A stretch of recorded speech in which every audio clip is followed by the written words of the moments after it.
dulce, es una cosa especial, la comes, es una delicatessen. No puede ser una cuestión de todos los días, si no perdería su especialidad, ¿no? Es cierto, sí, se tiene que hacer desear que uno diga, bueno, tengo ganas hoy de esto, ¿no? Eso tengo ganas de tomar esta sopa de letras. Esta sopa de letras. Bueno, y hoy es una columna muy especial. Por dos razones. La primera es que vamos a trabajar con Casa Rodante, que es el libro que hemos traído hoy. Y es el primer libro que confían a esta columna y que me confían a mí para poder charlarlo, para poder desarmarlo y para poder volverlo a construir un poco acá. Así que le agradecemos a Lote 11 Ediciones, a Carla Ciarapica, que desde Córdoba nos mandó este libro. Bueno, muy importante para la columna, el primer libro que es confiado así de esta forma, y me encanta que sea de cordobés, o sea, es una cuestión ya federal, ¿no? Claro. Habíamos tenido un pampeano hace poco también, ¿o no? Hemos tenido a Federico de la Riva, poeta. Bueno, a ver, los territorios hablan, ¿no? Sí. Y creo que lo lindo es justamente poder captar esa diversidad y traerla a esta columna. Eso es un poco de lo que se trata Letras en la Sopa, que además, como ya se presenta como una mezcla, nos permite jugar con las texturas. Así que bueno, vamos a estar hablando de este libro de Gustavo Oña. Gustavo Oña es psicólogo, es cordobés y ha escrito un libro muy particular que tiene mucho que ver también con, creo, volver a pensar lo que es un libro, volver a pensar cómo escribir, que es algo que también hace mucho Lote 11 Ediciones, que en su momento, cuando la conocí a Carla, lo hablamos en la Feria de Editores, y ella me contaba, ¿no?, cómo volver a pensar qué es lo que puede contar un libro. Y lo digo porque este libro tiene una estructura muy particular. Es una novela, sí, pero no es solo una novela. Mira. ¿Por qué? Porque está dividida en dos partes. Está dividida, en esa fotito la podemos ver. Tiene una parte que son anexos y otra parte que son los capítulos de la novela. Y los anexos, de alguna forma, a la vez son otra historia, ¿no? Es un libro que podemos decir trata sobre la familia, trata sobre la escritura, trata sobre el pensar, trata sobre el amor y la soledad, trata sobre un hijo y un padre, ¿no? Si pensamos en los capítulos de la novela, que se va desenvolviendo a la par, bueno, la novela lo que narra es la historia de un hijo con un padre que está más próximo a la muerte, que está en un geriátrico, que está en un estado ya en las últimas, y que al hijo le toca un poco cuidarlo y además un poco el estado del padre y la situación del padre le devuelve su propio derrumbe personal, digamos, ¿no? Su derrumbe personal. Y se va alternando un poco en ese paralelismo de historias. Y lo que va haciendo el autor es como contando su proceso de escritura a través de los anexos. Y acá es interesante porque uno pensaría que un anexo es una cuestión más corta, ¿no? Sí, y sobre todo que no se le da tanta bola, o por lo menos uno como lector fuera del universo, digamos, más tuyo, que estás muy metida. Yo la verdad que los anexos no recuerdo haber leído un... Exacto. O el anexo. Claro, es como, viste, cuando es la lectura complementaria, sí, es lo que complementa al otro, pero en este caso el anexo no complementa al libro, el anexo es el libro mismo, son dos historias que se mezclan como en una sopa y ya no hay forma de disolverlas, ¿no? Se van anexando. Yo pienso que es como que los anexos le responden a la novela y la novela le responde a los anexos. Hay un estado indisoluble entre las dos partes. Ahora, te voy a hacer la primera pregunta. ¿Y eso significa que uno lo tiene que leer en paralelo o lees primero la novela y después los anexos? ¿Cómo está armado? Los anexos están intercalados. Están claro, por número. De hecho, iba a ir a eso.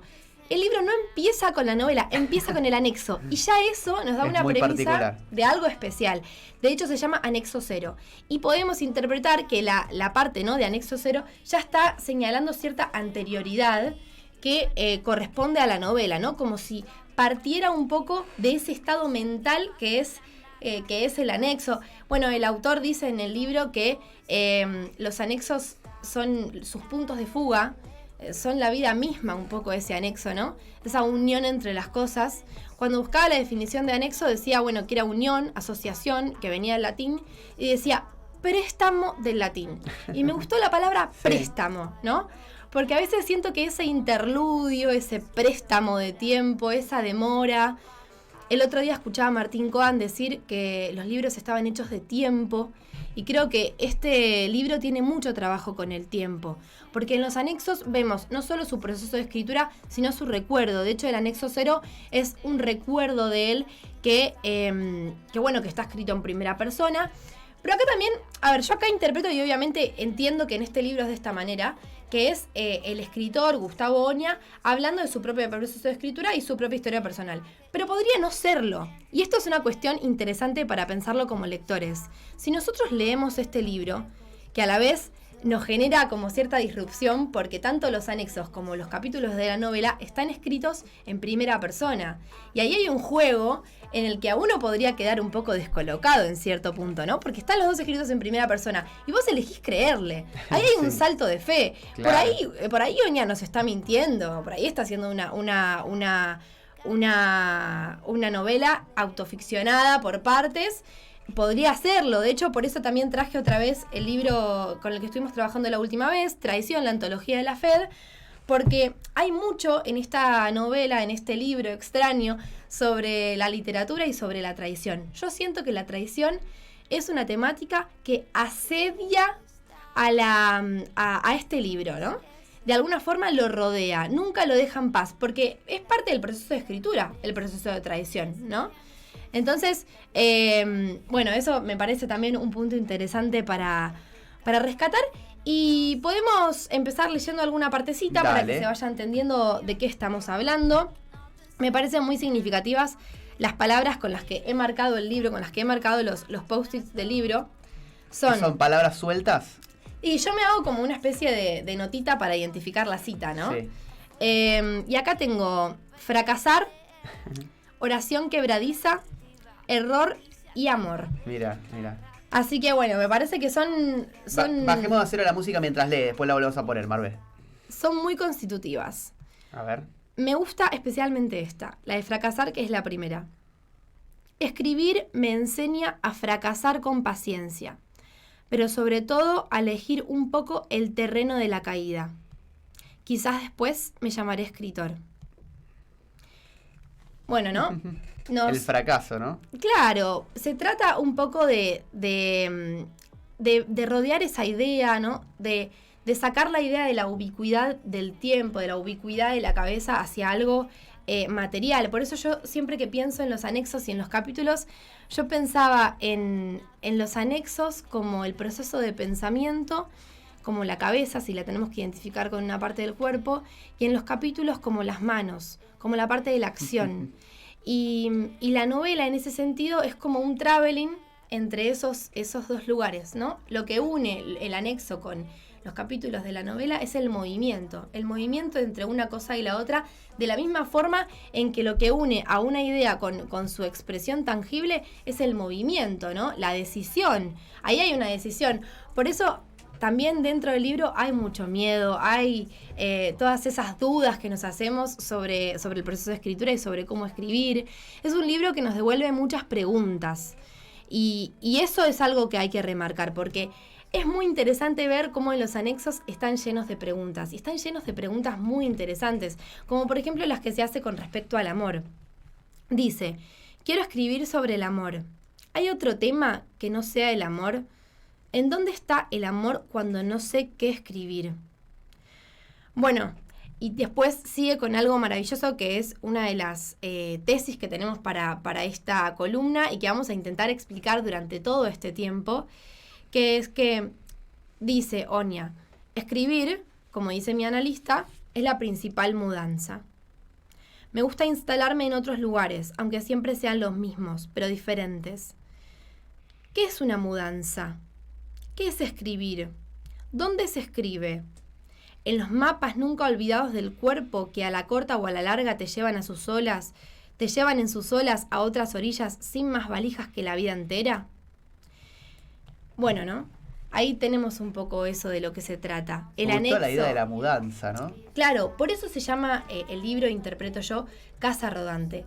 Porque tenemos ese movimiento constante del lenguaje, porque el lenguaje al final uno lo necesita experimentar como algo propio, pero el lenguaje no nos pertenece. Por eso Onya duda tanto y por eso en los anexos hay tantas preguntas. Porque el lenguaje siempre está a punto de traicionarnos. Uno siempre está a punto de traicionar al lenguaje. Es como una especie de tautología, ¿no? O como si el lenguaje uno fuera causa del lenguaje. De hecho, me parece que Freud lo llama fantasma primordial. Esta idea de experimentar el lenguaje como propio, ¿no? Nosotros sentimos que el lenguaje nos pertenece, pero el lenguaje no nos pertenece. ¿Por qué? Porque el lenguaje nos precede. Por eso es interesante la idea del anexo cero, como si se refiriese de alguna forma a esa idea. Y también me gusta pensar en el tema del recuerdo, acá en este caso, porque siento que el recuerdo parece ser la materia prima de este libro, ¿no? Como si el autor se estuviese nutriendo de sus recuerdos para escribir este libro y estuviese encontrando en esas temáticas un poco lo que quiere narrar. De hecho, yo pensaba, él se pregunta mucho durante el libro, ¿qué es un padre? Y es una respuesta que nunca termina de aparecer, ¿no? Aparecen quizás atisbos. Sí, porque hay un componente filológico, creo que es en la palabra, en la cual, bueno, es el padre, pero progenitor. Pero ¿qué es un padre? Se refiere a una cuestión más desde lo simbólico que implica, ¿no? En la vida de uno. Claro, y creo que la realidad es que hay muchas respuestas, ¿no? Y es una respuesta muy personal, sí, que en el libro un poco se ataja, pero por momentos, porque como en la vida, ¿no? Van pasando como imágenes, como casas rodantes. Y me gusta pensar que en el libro no solo se habla de un padre, sino que es un hijo que mira a un padre. Yo me pregunto, ¿hasta qué punto el libro es sobre un padre o es sobre un hijo que mira a un padre? Sobre un hijo que le habla al silencio del padre. Porque hay mucho del silencio en este libro. Hay mucho de la soledad en este libro, ¿no? Pensar en cómo la caída de la norma en un punto que puede llegar a ser un padre, o la caída de ese refugio, de esa casa que podía llegar a ser un padre, se transforma en una casa rodante que se escapa, que esquiva y que obliga a los personajes de la novela, ahí tomando personajes como a Gustavo Onya y al personaje de la historia, de la novela, a buscar otra casa y generar esta casa rodante, ¿no? Lo podemos interpretar de esa forma. Es una especie de perro que se come la cola, ¿no? Sí. Pero bueno, me parece interesante cómo está ese juego de hablarle, de que uno piensa que se puede tratar de un padre, pero en realidad yo creo que se trata más de un hijo. Y de cómo un hijo ve a un padre, que al final es como todos vemos a un padre, ¿no? Porque hemos sido hijos antes que ser padres, todes, ¿no? Me parece interesante, ¿no? Cómo piensa esa relación primaria, ese lenguaje que se escapa y que desaparece, y que al final termina siendo un libro sobre la soledad también, especialmente en la novela. Un libro sobre dos soledades que se comunican. Quería traer esta idea. ¿Cuáles son esas dos soledades? La del padre y la del hijo. La del hijo, mirá. ¿No? Parece que estoy spoileando, pero me estoy ocupando muchísimo de no spoilear. Claro. De hecho, otra de las razones por las cuales esta columna era especial y que se me quedó ahí en el olvido al inicio, es que no terminé el libro. Mirá. Y lo quería traer justamente porque no lo había terminado, para hablar de esas impresiones, del hecho de que yo no conozco el final. Me lo puedo imaginar, lo podemos conjeturar acá, pero quiero invitar a la lectura de esa forma, ¿no?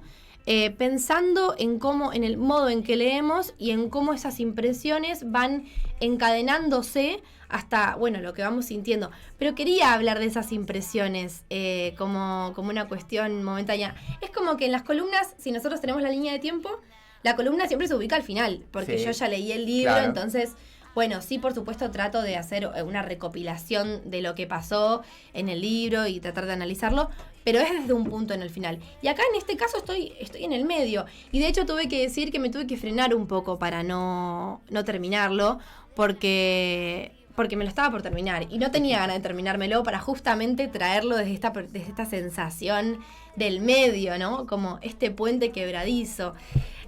Bueno, y con la palabra puente quebradizo quiero volver a una cita para hablar de otra cosa que me gusta mucho del Muy libro. bien, y yo después tengo algunas preguntas que ya van a empezar también. Me encanta, me encanta. Dale. Me encanta, Mate, guardalas bien. Sí. Y vamos a ver lo que dice acá. A veces me gustaría que la escriba... Vamos a empezar de nuevo. Recién dejé a los chicos en el colegio y mientras volvía a casa me puse a pensar en Casa Rodante. A veces me gustaría que otro la escriba y yo leerla. Supongo que ese es un buen camino. Escribir algo que a uno le gustaría leer. En el fondo siempre persigo la oración ideal. Oración que empieza mal desde la primera palabra o letra. Escribo lo que puedo y como me sale. Lo importante es que salga, que haga puente con el afuera. Lo importante es que salga, que haga puente con el afuera. Un puente colgante e inseguro. Me gusta pensar en ese puente colgante e inseguro, porque la relación de las palabras con la vida y con las cosas, podemos pensar, nunca es directa. Uno tiende a pensar que es directa porque si no, no podríamos vivir. Si yo estoy pensando todo el tiempo que este micrófono no es un micrófono y es una idea de micrófono, yo no podríamos vivir nadie, No, ni claro. vos ni yo, Mate. Pero me gusta esta idea de lograr materializar una idea, de bajar el texto y de pensar ese texto como un puente quebradizo con el afuera. Estaba tratando de pensar cuando venía para acá si los anexos eran ese afuera y la novela era ese Sí, puede adentro ser, de la ¿no? historia, pero tampoco me cierra, porque yo creo que hay un poco del afuera y un poco del adentro en las dos cosas, como permeables, ¿no? Como esta idea de sopa que está tan unida que ya es imposible disolverla. Creo que eso es un poco de la literatura, ¿no? Cómo el mundo va saliendo a través de las palabras y cómo uno genera un puente quebradizo con ese afuera, pero lo importante es que lo genera. Y acá traigo otra cosa que es muy curiosa y que me gusta también pensar. Dale, ¿me dejas un segundo? Igual quiero hacer la pregunta. Por supuesto. Porque hablamos de Casa Rodante, y Casa Rodante es como lo nómade, ¿no? El hecho, y vos hablabas de mudanza también previamente, y ahora que hablaste de puente quebradizo se me unen dos ideas, porque, perdón, decía el autor, puente quebradizo. Sí. Porque son dos cosas inestables, Ajá. ¿no? Sobre la casa rodante también no tiene los cimientos de una casa común, uno puede decir. Y también el puente quebradizo es como que te permite que vos pases de largo, no pases, vuelvas. Hay como esta idea también de movimiento, ¿no? Que 100%. se puede vincular. Me encanta tu vinculación, es Mirá. totalmente atinada porque es cierto, ¿no? Si pensemos el lenguaje como una casa rodante, Claro. como algo que pensaba en Heidegger también, y hasta ahí me quedo porque como buena comunicóloga coqueteo con las ideas, pero no me caso con ninguna de ellas, la morada del ser, ¿no? El lenguaje como la morada del ser, y me detengo en la palabra morada, ¿no? Como una casa rodante, pero rueda, no es estable, es inestable. Porque nosotros no tenemos una relación perfecta con las palabras. No existe una relación perfecta con las palabras. Quizás esta perfección o esta idea ideal está del lado del pensamiento, del lado de los anexos, podríamos decir, en este libro. Y por eso me parecía curioso que si mis cuentas no fallan y el cumpleaños de Gustavo Oña todavía no ha sucedido, tiene 33 años, lo cual me viene genial, porque tiene la edad de... Contemporáneo nuestro. Sí, y tiene la edad además de Cristo. Exactamente. Entonces estamos del lado de lo perfecto, como veníamos charlando la otra columna. Y me gusta esto, ¿no? Pensar en cómo las lecturas nos van hablando y somos hablados por esas lecturas, como somos también hablados por los padres, como ese lenguaje permea al propio y lo va construyendo, y cómo los recuerdos también forman parte de la escritura y van articulando este libro. De alguna forma... lo interesante es que en los anexos él se pregunta ciertas cosas y después se las responde en la novela. Y eso es un juego que como lectores nos atrapa, porque nos hace estar atentos a ese doble juego, a ese adentro y afuera, o a ese afuera y adentro todo el tiempo en comunicación. Claro. Como una especie de dialéctica, por eso digo el perro que se persigue la cola, ¿no? Un poco la idea del lenguaje que se nos escapa.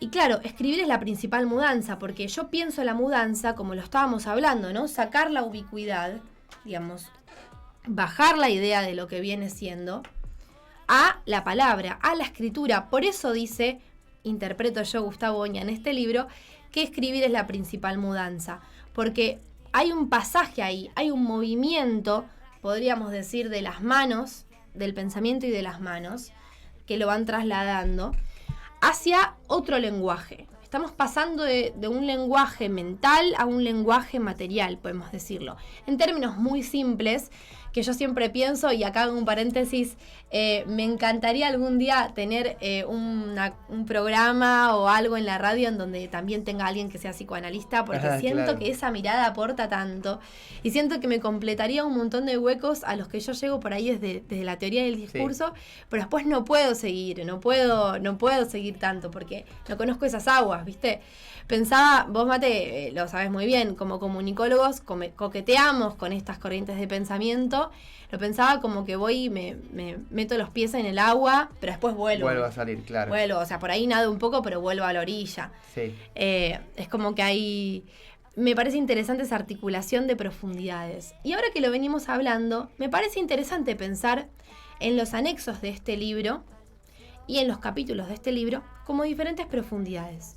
Como diferentes lugares que se van conectando a través de la profundidad, a través de la latitud, como si fueran dos topografías, dos mapas que se van comunicando. Me gusta mucho pensarlo así. ¿Qué te parece, bueno. Mate? Sí, claro. Como profundidades. Sí. Un libro es una profundidad y un lector es lo que intenta, creo, es acercarse a esa profundidad. Otra cosa que recuerdo de la charla de Martín Coan a la que hacía alusión antes, que fue en la Feria del Libro Usado, que fue la semana pasada, estuvo muy linda. Él hablaba de que la formación del lector tenía que ver con un modo de leer, con aprender a leer los libros de cierta forma. Y hablaba de que había dos formas de leer los libros. Leer la narración y, digamos, meterse en esa concatenación de eventos, ¿no? De cosas que se suceden. Y está la forma de leer que tiene que ver con detenerse en las palabras. Claro. Y yo creo que este es un libro que se detiene en las palabras. Que algo de ese fragmento breve ayuda a que pueda detenerse en las palabras. Los capítulos son cortos, los anexos también. Hay algo de esa brevedad que creo busca detenerse en las palabras. Y quería cerrar con esta idea de Coan, que me parece que también la podemos poner en conexión con este libro. Él decía que lo que pasa con la literatura es que la literatura comparte materia con el mundo. Comparte la materia prima con el mundo, que es Me el gusta lenguaje, esa idea, claro. ¿no? Nosotros estamos... No puede hablar de otra cosa la literatura. Exactamente. Comparte, me gusta, ¿no? Pensarlo en ese doble sentido. Comparte mundo porque habla de las cosas del mundo, ¿no? La literatura y las cosas que nos pasan a nivel humano y las cosas del mundo.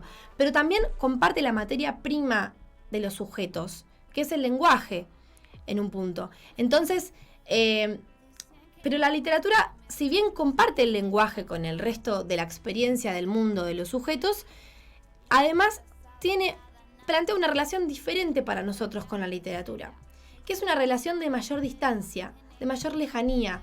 Coan decía algo así como: en la literatura nos permitimos ver a las palabras como lo que son, nos permitimos tener una relación con las palabras en tanto palabras, en tanto son, no solo lo que son, hay como una relación diferente en la literatura con las palabras. Las experimentamos como ellas solas, ¿no? Nos devuelven esa lejanía menos primaria, ¿no? Porque si pensábamos en Freud y en este fantasma primordial, como esta relación necesaria que tenemos que experimentar con el lenguaje, como si el lenguaje estuviera describiendo lo que vemos, sí, cuando en realidad es algo que nos esquiva, es una casa rodante, es una casa en la que estamos, pero en la que podemos dejar de estar en cualquier momento, porque la palabra puede dejar de ser lo que nosotros pensamos, el otro no puede entender la palabra como nosotros lo pensamos, estamos siempre al borde del malentendido. Pero si pensamos en la literatura, ahí nosotros experimentamos cierta relación lejana con el lenguaje, más lejana por lo menos que en la vida cotidiana. Y me gusta pensar este libro como una experiencia un poco de extrañarse, ¿no? De pensar nosotros qué es un padre, de pensar nosotros qué más se puede escribir además del amor, o qué se escribe cuando no se escribe del amor, o cómo el amor permea las cosas, porque esa también es una idea muy de este libro que me gusta, porque la pienso como al amor. El otro día veía una frase que el amor era dos faltas que se comunicaban, ¿no? Y y me gusta pensarlo así, porque este libro habla mucho de la soledad y hay un momento que yo creo que es el momento que hasta ahora más me dolió del libro, que decía algo así como, ni la soledad de mi padre me unía con él. No experimentábamos no tenía la nada soledad, en común, ni siquiera eso. No experimentábamos la soledad de la misma forma, que a la vez si lo pensamos es algo bastante imposible, ¿no? Experimentar la soledad igual al otro. Pero me pareció interesante verlo así, ¿no? Ver como ese movimiento de la soledad y ese movimiento que busca el encuentro, que es la escritura. La escritura sale al encuentro del lenguaje, o sale al encuentro del recuerdo, o el recuerdo sale al encuentro del lenguaje. Es un camino bastante circular, creo. Es bastante difícil de describir. Pero me gustó pensar en esta idea de Cohen de que la literatura nos plantea otra relación con las palabras. No le gusta marcar a Lola. A mí sí me gusta marcar. Es más obsesiva de conservar el material como tal. Yo necesito relacionarme con el texto y yo me relaciono también subrayando, ¿no? Pero bueno, me quería traer esta partecita que me gustó sobre este bello libro. Entre duelo y escritura, un río de dudas confluye hacia un mar de recuerdos mezclados con pensamientos no resueltos de la historia familiar. La salida se precipita al imitar la chispa de otro cuerpo para encender otro cantar, donde no se está del todo seguro, como el grito del tero que llama a un lugar porque su nido se encuentra en otro sitio. Qué interesante la parte del tero, ¿no? Sí. Me encantó la parte del tero. No es cualquier animal, y aparte la potencia que tiene ese grito, ¿no? No es el mismo que el de otro. Me encantó pensar el tero, ¿no? Porque el tero está defendiéndose. También en algún momento del libro, Gustavo Oña dice que la escritura es como una suerte de defensa, ¿no? La defensa sí podemos pensar de una idea, ¿no? Pero el tero está protegiendo un nido que está en otra parte. Y de alguna forma siento que este libro hace lo mismo. Protege algo que está en otra parte. No sé en qué parte. Interpreten esto que digo como quieran. Porque creo que hay algo de ese carácter profundamente abierto del lenguaje, de lo ambiguo. Como siempre decimos en esta columna, que todo libro es ambiguo. Siento que esta columna requirió abrir las palabras hasta su máxima y ser un poco ambigua, ¿no? No terminar de conjeturar el sentido. Me acuerdo un poco del concepto de Umberto Eco, de la ópera aperta, que nunca termina de estar cerrado el sentido hasta que otro lo lee.